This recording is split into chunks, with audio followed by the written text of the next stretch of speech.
This is a domestic cellar, Burlington, North Carolina.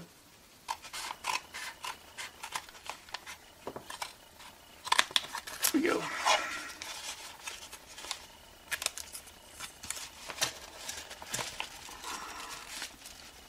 eBay wrapping paper.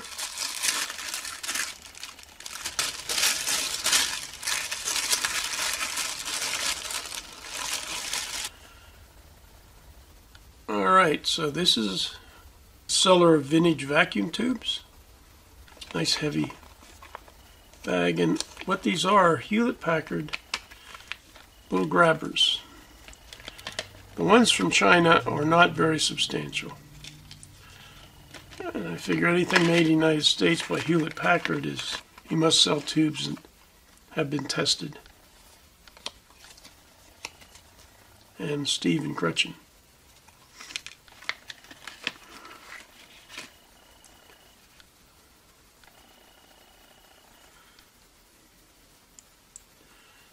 Okay, so they're the pearl catch grabbers.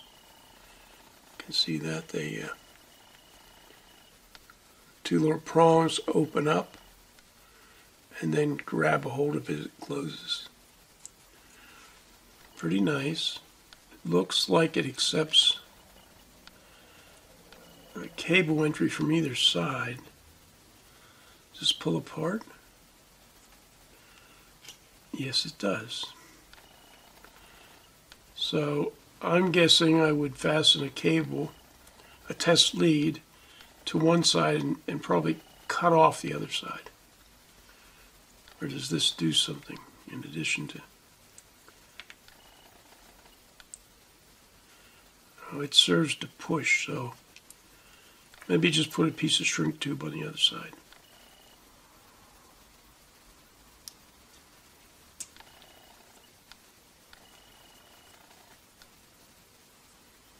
No, I don't think it does do anything. I think I could use just one side and cut the other one off.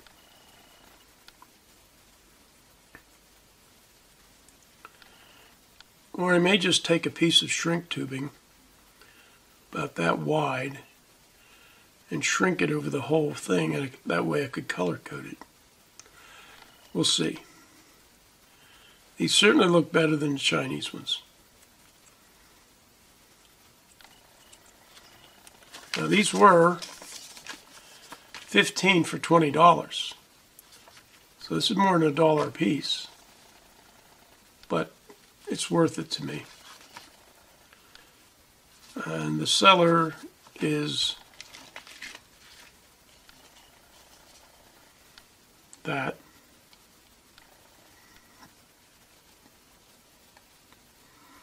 Free shipping, they came pretty quick. This is package number 4. It came from a warehouse. Probably was shipped from overseas. Although it did arrive rather quickly, so I have to withhold judgment on that. Apparently there are 3 of these things.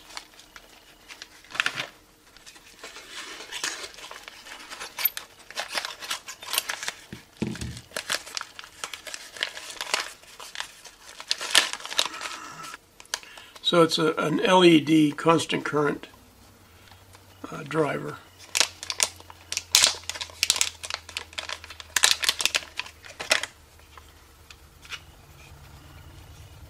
I don't know if these are screw terminals securing the wire. They're not centered over the wires.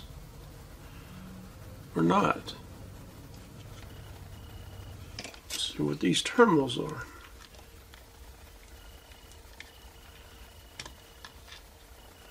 Well, they're not terminals, that's for sure.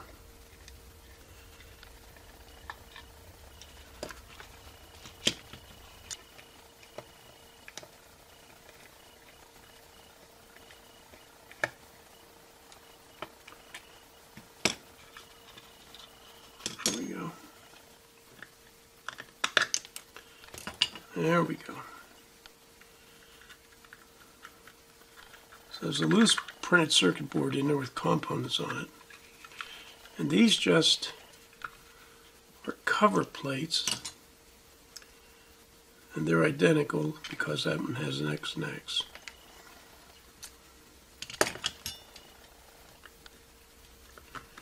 They lift straight off. Oh, the circuit board's really loose in there. Here we go. Okay, the red and white are the LEDs. It's a little switching power supply. Nothing quite unusual.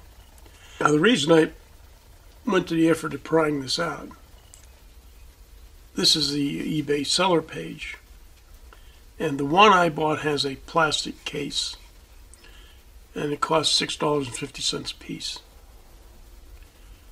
with plastic case. They're also available with PCB only, which would be this, and they're available with what they call a waterproof case. This is much cheaper, this is more expensive. I elected to buy just a plastic case. Cellar is this, I'll let you take a screenshot of it. I powered up this little LED driver, and I've got 3 of these cob lights hooked in series. I showed these in a previous mail video.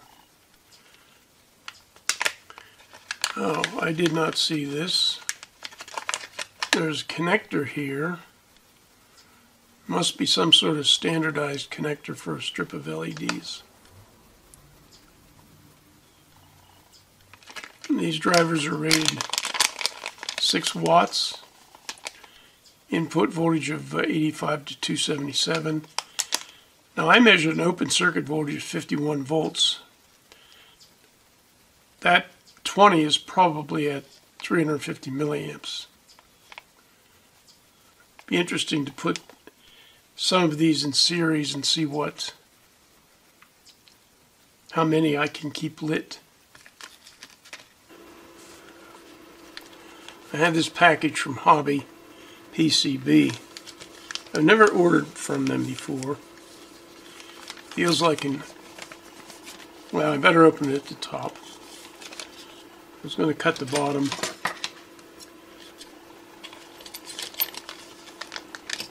What I have here is well, you can see, it's 144 megahertz bandpass filter.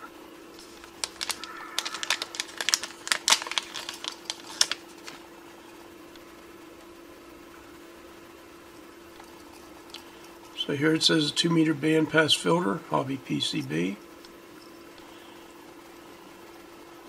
Solid plane back here. And there's some little teeny tiny, see those little teeny tiny surface mount parts? So there's 3 little, probably capacitors. I ordered this from hobbypcb.com.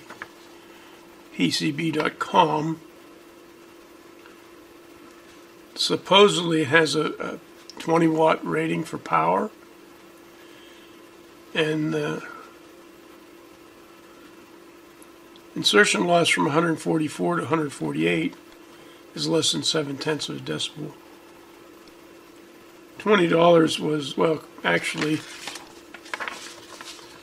they charged me $4.20 shipping.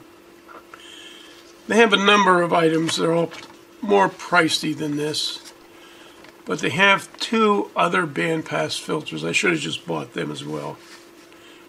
I didn't make note of the frequency. They're amateur band stuff. High frequency. If you're in the market for something like this, it's worth visiting their website to see what it looks like. I may have been drinking, but I was on eBay and I found this. It's a Hewlett-Packard 8591E spectrum analyzer. And this was advertised as having a tracking generator. And I can see it does because that output is not present on this model without the tracking generator option. And so I bought it for $255. Now, why was it so cheap? you had to pick it up in Bethel Park. Bethel Park is a bedroom community south of Pittsburgh, but it's 2 hours, 15 minutes from me. So I thought, well, for this price, I'll just buy it. I have to drive over, it's 5 hours out of my day. This weekend, my brother was visiting his in-laws in Pittsburgh, and he swung by and picked it up. So, without ever leaving my office, which is in the gun shop, I ended up with this. It weighs 35 pounds and it's a behemoth. So here's the unit powered up. Now, the display is perfectly stationary. It's only the camera that's doing that. And I may be able to change either the frame rate of the camera or some video setting. This is the 300 megahertz calibrated out signal going to the input. So that's 300 megahertz,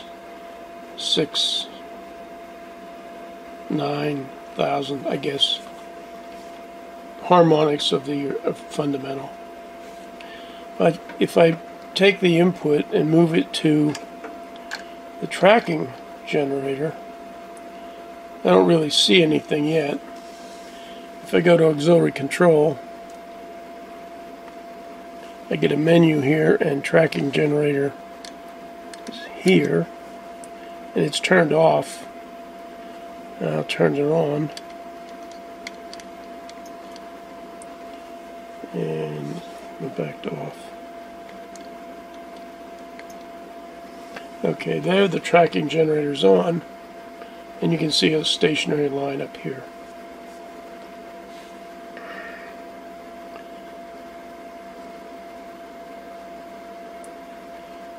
I have an intensity control. Believe it or not, it has a volume control. It apparently has AM demodulation capability.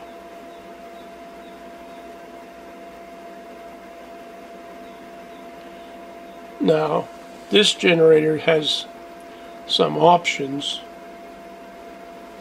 One is option 010, which is the tracking generator. And the other option is, I believe, 140, which puts a crystal oven in here for frequency reference, and also narrows the bandwidth capabilities down to like 30 hertz.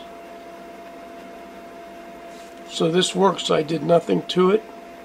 According to a note on the back, the battery was replaced in 2004, I believe. And the calibration seals, although they're not Hewlett-Packard, are still intact. So this is a fully functional. It passed both the CAL setup and CAL with auxiliary tracking setup. That whole procedure takes more than 10 minutes. There were no error messages at all. In fact, there wasn't even a low battery warning, even though the battery is way out of date. Anyway, this same Cellar had this one for sale.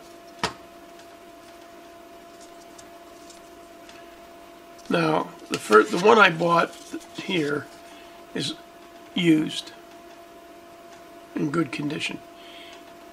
In his text, he said he could not verify the operation of it. It wasn't his, he was selling it for a deceased friend. Well, there was another one here, and it was conditioned, parts were not working.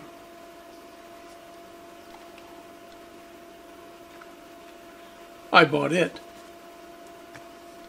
I have not powered it up yet, but it also has the tracking option, at least according to the connector on the front. I don't know what other options it may have, and I have not yet powered it up. I figured for this price, if the first one didn't work, I might be able to meld them together and get one operational unit. I need to have somebody help me move this. It's much heavier than I can pick it up, but I can't walk with it. So I'll get somebody to move this one, the number 2, into a position where I can power it up and test it. So this certainly will replace the NWT 200 and even the Tiny SA,